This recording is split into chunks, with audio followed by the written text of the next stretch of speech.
اعوذ باللہ من الشیطان الرجیم، بسم اللہ الرحمن الرحیم۔ مظری ٹی وی کے معزز ساتھیوں، السلام علیکم ورحمۃ اللہ وبرکاتہ۔ معزز ساتھیوں، آج کی ہماری ویڈیو انتہائی اہم اور حقائق پر مبنی ہے اور ہمارے ایمان کو تازہ کرنے والی ہے۔ اس لیے آپ سے درخواست ہے کہ ویڈیو کو پورا دیکھیے گا تاکہ شان مصطفیٰ صلی اللہ علیہ وآلہ وسلم، اللہ تعالیٰ کی وحدانیت اور کائنات کی وسعتوں کا ہمیں اندازہ ہو سکے۔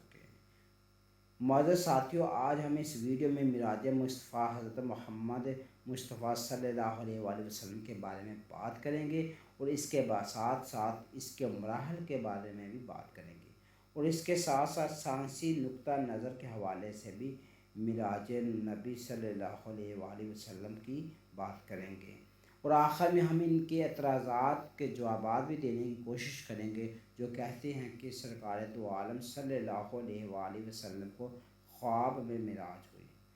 دوستو، ویڈیو میں آگے بڑھنے سے پہلے آپ سے درخواست ہے کہ میرے چینل کو لائک، شیئر اور سبسکرائب کر دیں اور بیل آئیکن پر کلک کر دیں تاکہ ہر آنے والی ویڈیو آپ تک وقت پر پہنچ سکے۔ شکریہ۔ اللہ تبارک تعالیٰ قرآن پاک میں ارشاد فرماتا ہے، پاک ہے وہ ذات جو راتوں رات لے گئی اپنے بندے کو مسجد حرام سے مسجد اقصی تک۔ اس کے اطراف میں ہم نے بڑی برکتیں دی تاکہ نشانیاں اس سے دکھائیں۔ بے شک وہی ذات ہے جو سننے والی ہے اور دیکھنے والی ہے۔ سرکار دو عالم صلی اللہ علیہ وآلہ وسلم اپنے چچا زاد بہن ام ہانی کے گھر آرام فرما رہے تھے کہ حضرت جبرائیل علیہ السلام آپ صلی اللہ علیہ وآلہ وسلم کی خدمت میں تشریف لائے اور آپ صلی اللہ علیہ وآلہ وسلم کے قدموں مبارکوں کو بوسہ دیا اور کہا کہ اللہ تبارک تعالیٰ نے آپ کو اپنے پاس بلایا ہے۔ اور حضرت جبرائیل علیہ السلام اپنے ساتھ براق لائے۔ براق برق کی جمع ہے جس کا معنی بجلی کے ہیں۔ سفر معراج کو ہم 3 مراحل میں تقسیم کرتے ہیں۔ پہلا مرحلہ مسجد حرام سے مسجد اقصی تک کا سفر۔ آپ صلی اللہ علیہ وآلہ وسلم براق پر سوار ہو کر حضرت جبرائیل علیہ السلام کے ساتھ مسجد حرام سے مسجد اقصی پہنچے، جہاں آپ صلی اللہ علیہ وآلہ وسلم نے تمام انبیاء کرام علیہ السلام کی امامت کروائی۔ مطلب آپ صلی اللہ علیہ وآلہ وسلم سے پہلے جتنے بھی انبیاء علیہ السلام آپ سے پہلے جا چکے تھے سب مسجد اقصی میں موجود تھے، وہاں آپ صلی اللہ علیہ وآلہ وسلم نے امامت کروائی۔ اس سے ہمیں یہ بھی معلوم ہوتا ہے کہ انبیاء علیہ السلام اپنی قبروں میں زندہ ہیں۔ اب ہم بات کرتے ہیں دوسرے مرحلے کی۔ تو دوسرے مرحلے میں آپ صلی اللہ علیہ وآلہ وسلم براق پر بیٹھ کر مسجد اقصی سے سدرۃ المنتہا تک گئے اور آپ کے ساتھ حضرت جبرائیل علیہ السلام بھی آپ کے ساتھ ہیں۔ یہاں پر میں آپ کو ایک بات بتاتا چلوں کہ براق نوری تھا اور اس کا پہلا قدم وہاں پڑتا تھا جہاں پر اس کی پہلی نظر جاتی تھی۔ آپ غور و فکر کر سکتے ہیں کہ گناہ گار ہونے کے باوجود ہماری نظر کی حد چاند، ستاروں اور سورج تک ہے جو یہاں سے لاکھوں کروڑوں نوری سال کے فاصلہ پر ہیں۔ تو براق کی نظر کی حد کیا ہوگی اور براق کی سپیڈ کیا ہوگی۔ آپ صلی اللہ علیہ وآلہ وسلم نے مسجد اقصی سے سدرۃ المنتہا کا سفر کیا۔ یہاں آپ صلی اللہ علیہ وآلہ وسلم پہلے آسمان پر حضرت آدم علیہ السلام سے ملے، جبکہ دوسرے آسمان پر حضرت یوسف، تیسرے پر حضرت یحییٰ علیہ السلام اور حضرت عیسیٰ علیہ السلام سے ملے۔ چوتھے آسمان کی بات کریں تو چوتھے آسمان پر حضرت ادریس علیہ السلام سے ملے، پانچویں پر حضرت ہارون، چھٹے پر حضرت موسیٰ علیہ السلام اور ساتویں آسمان پر حضرت ابراہیم علیہ السلام سے ملے۔ اسی طرح آپ صلی اللہ علیہ وسلم آگے بڑھتے گئے اور منزلیں طے ہوتی گئیں اور فاصلے سمٹتے گئے۔ پھر آپ صلی اللہ علیہ وآلہ وسلم سدرۃ المنتہا کی طرف بڑھے، جہاں آپ صلی اللہ علیہ وآلہ وسلم کو جنت اور دوزخ دکھائے گئے، جنت کے انعامات دکھائے گئے۔ آپ صلی اللہ علیہ وآلہ وسلم کو جنت میں باغات، وہاں پر بہتی ہوئی نہریں دکھائی گئی، وہاں پر مومنوں کے لیے انعامات دکھائے گئے وہاں پر آپ صلی اللہ علیہ وآلہ وسلم کو حوروں نے بھی دیکھا، اور دوزخ بھی دکھایا گیا، وہاں پہ ہونے والے عذاب کے بارے میں بھی بتایا گیا۔ آپ صلی اللہ علیہ وسلم فرماتے ہیں کہ سدرۃ المنتہا تک لے جایا گیا، جس کے پتے ہاتھیوں کے کانوں کی طرح بڑے بڑے تھے اور پھل مٹکوں کے برابر، اور سدرۃ المنتہا کو اللہ تعالیٰ کے نور نے ڈھانپ رکھا تھا۔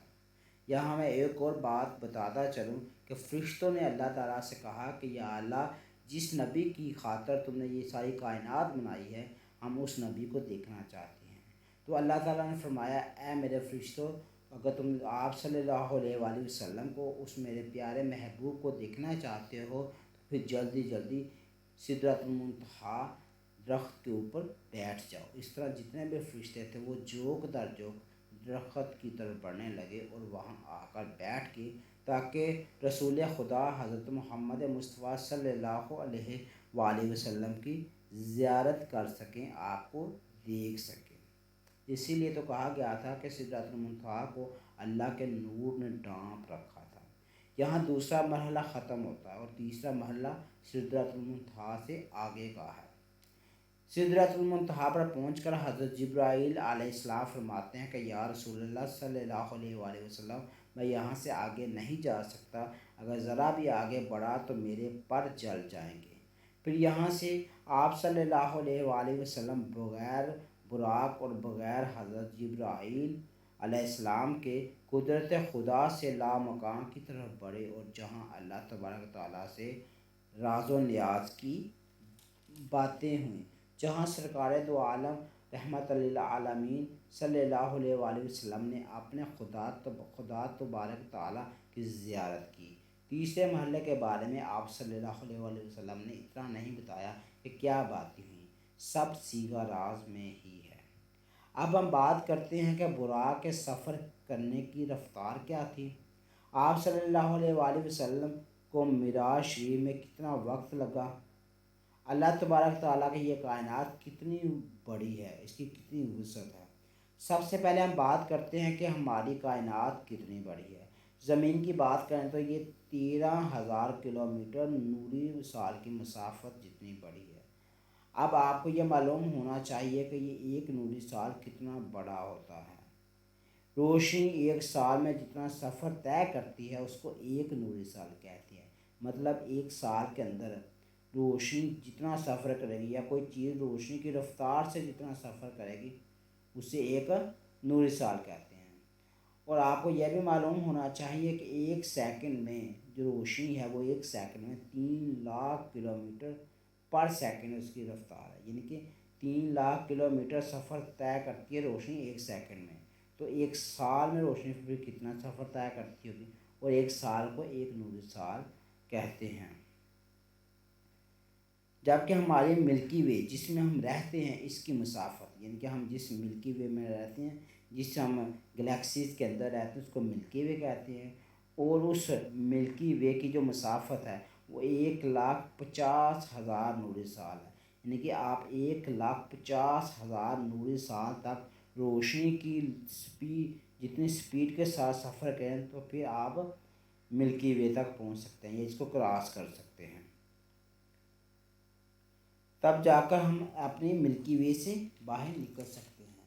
اور اسی طرح ہماری گلیکسی کے ساتھ ایک اور گلیکسی ہے جس کا نام اینڈرومیڈا گلیکسی ہے۔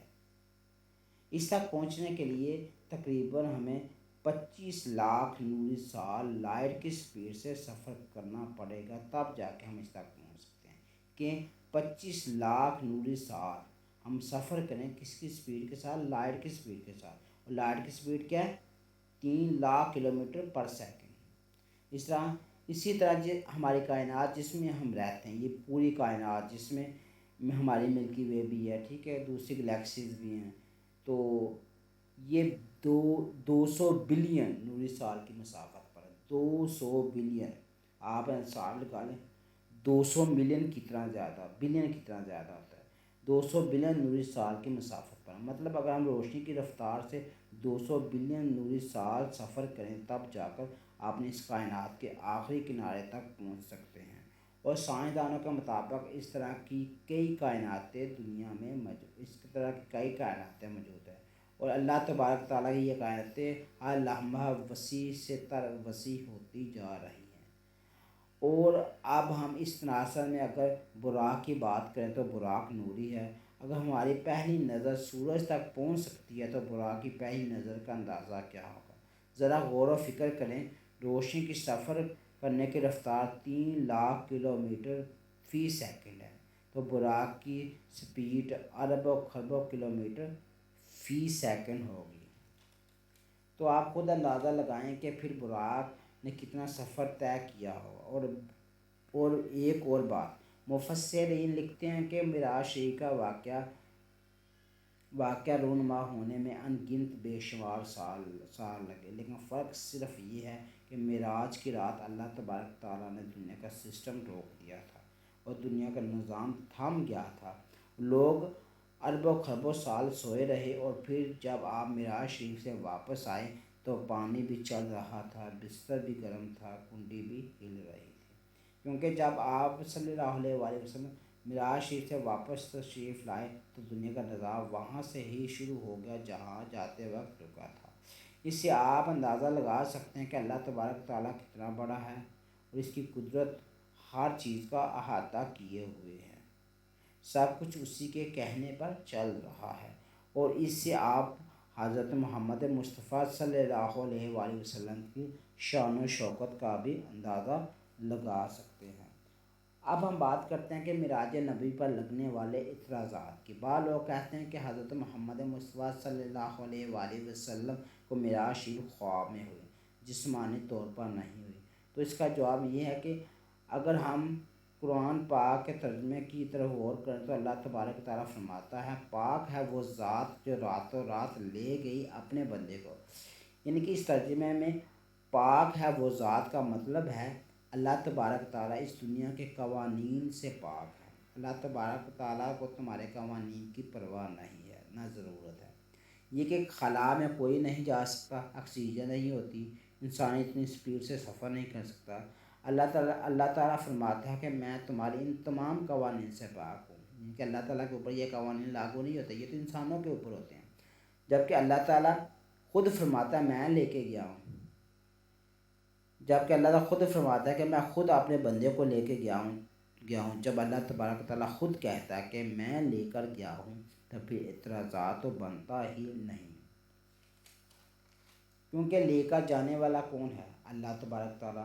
تو پھر شک و شبہات کی کوئی گنجائش ہو ہی نہیں سکتی، کیونکہ اللہ تبارک تعالیٰ پل بھر میں جو چاہے کر سکتا ہے، سب کچھ اسی کے اختیار میں ہے۔ اتنی وسیع کائنات جس کی مسافت بھی 200 بلین نوری سال ہے، اور اس طرح کی کئی کائناتیں ہیں جسے میرا اللہ تعالیٰ چلا رہا ہے۔ آخر میں آپ سے گزارش ہے کہ اگر کوئی غلطی خطا ہو گئی ہو تو معاف کر دینا، اور میرے چینل کو لازمی لائک شیئر اور سبسکرائب کر دینا، اور بیل آئیکن پر کلک کر دینا، اور کمنٹ باکس میں بتانا کہ آپ کو ویڈیو کیسی لگی اور آپ کس قسم کی ویڈیو دیکھنا پسند کرتے ہیں۔ اللہ تبارک تعالیٰ ہم سب کی عزتوں کی حفاظت فرمائے، آمین ثم آمین۔